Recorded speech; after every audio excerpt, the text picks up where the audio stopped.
सच बताओ, वर्कआउट के बाद तुम्हें भी अपने आप पे थोड़ा प्राउड फील होता है ना? मिरर देखा, मसल्स टाइट लगे, स्वेट गिरा और लगा कि आज तो पूरा काम हो गया। लेकिन फिर अगली सुबह जैसे ही बिस्तर से उठते हो, बॉडी ऐसी आवाज करती है जैसे कोई पुराना गेट खुल रहा हो। लोअर बैक टाइट, हिप्स जैम और जरा सा झुकने की कोशिश करो तो लगता है कि ये अब मुझसे नहीं होगा। तब मन में आता है कि शायद स्ट्रेचिंग कम कर रहा हूं, या बॉडी वीक है, या फिर उम्र का असर है। लेकिन सच यह है कि जिम में कोई तुम्हें असली वजह नहीं बताता। सच्चाई यह है कि तुम्हारी 1 घंटे की हार्ड वर्कआउट ही धीरे धीरे तुम्हें और स्टिफ बना रही है। वही वर्कआउट जिस पर तुम्हें सबसे ज्यादा गर्व होता है, वही तुम्हारे मूवमेंट को कम कर रही है। मैं खुद इसी फेज से गुजरा हूं। रोज ट्रेनिंग, रोज मेहनत, और फिर भी बॉडी स्मूथ मूव नहीं कर रही थी। तब समझ आया कि प्रॉब्लम मसल्स में नहीं है, प्रॉब्लम सिस्टम में है। एक बात ध्यान से समझो, तुम्हारी बॉडी एक कॉपी मशीन की तरह काम करती है। तुम जो रोज करते हो, बॉडी वही सीख लेती है। अगर तुम रोज बेंच प्रेस करते हो तो बॉडी उसी एंगल में स्ट्रांग होने लगती है। अगर रोज स्क्वाट करते हो तो बॉडी उसी रेंज को सेफ मान लेती है। यही रिपीटेड बाउट इफेक्ट है। बॉडी सिर्फ वही मूवमेंट सेफ मानती है जो तुम उसे बार बार दिखाते हो। बाकी सब मूवमेंट्स को वो धीरे धीरे लॉक कर देती है। यहीं पर असली खेल शुरू होता है। स्टिफनेस कोई मसल प्रॉब्लम नहीं है, ये नर्वस सिस्टम का फियर रिस्पॉन्स है। तुम्हारा नर्वस सिस्टम एक चौकीदार की तरह होता है। उसका काम है चोट से बचाना। जब तुम कोई ऐसी मूवमेंट करते हो जिसे तुम रोज प्रैक्टिस नहीं करते, तो ब्रेन को वो अनसेफ लगती है। तुरंत सिग्नल जाता है और मसल्स टाइट हो जाती हैं ताकि जॉइंट आगे ना जा सके। इसलिए स्ट्रेचिंग करने पर भी रिलीफ नहीं मिलता, क्योंकि ब्रेन अभी भी डर में है। इसका सॉल्यूशन स्ट्रेचिंग नहीं है, क्योंकि स्ट्रेचिंग ब्रेन से लड़ती है। सॉल्यूशन है ब्रेन को सिखाना कि full range of motion safe है। यही काम कंट्रोल्ड आर्टिकुलर रोटेशंस करते हैं, जिन्हें कार्स कहते हैं।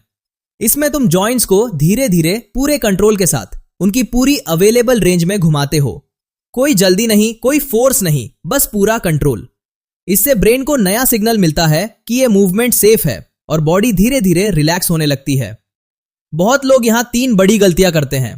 पहली गलती यह कि फ्लेक्सिबिलिटी और मोबिलिटी को एक समझ लेते हैं। फ्लेक्सिबिलिटी पैसिव होती है जब कोई बाहर से तुम्हें पुश करता है। मोबिलिटी एक्टिव होती है जब तुम खुद कंट्रोल में मूवमेंट करते हो।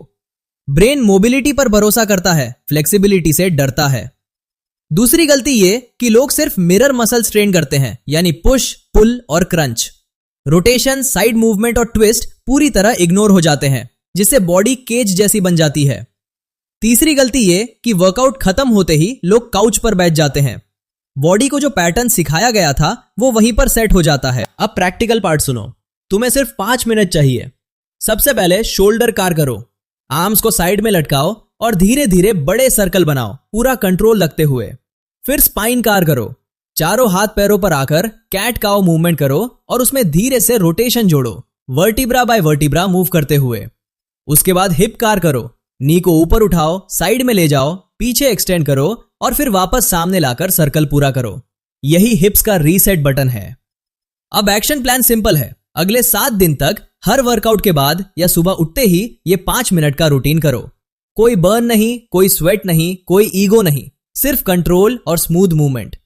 1 हफ्ते के अंदर तुम नोटिस करोगे कि झुकना आसान हो गया है, घूमना स्मूथ लगने लगा है और बॉडी हल्की महसूस होने लगी है, क्योंकि तुम मसल्स नहीं बल्कि पूरे सिस्टम को अपडेट कर रहे हो। अगर ये लॉजिक तुम्हें समझ में आया कि बॉडी को सिर्फ स्ट्रांग नहीं बल्कि मूवेबल भी बनाना जरूरी है, तो डिस्क्रिप्शन में कंप्लीट मोबिलिटी सिस्टम का लिंक दिया है जो इसी फ्रेमवर्क पर बेस्ड है।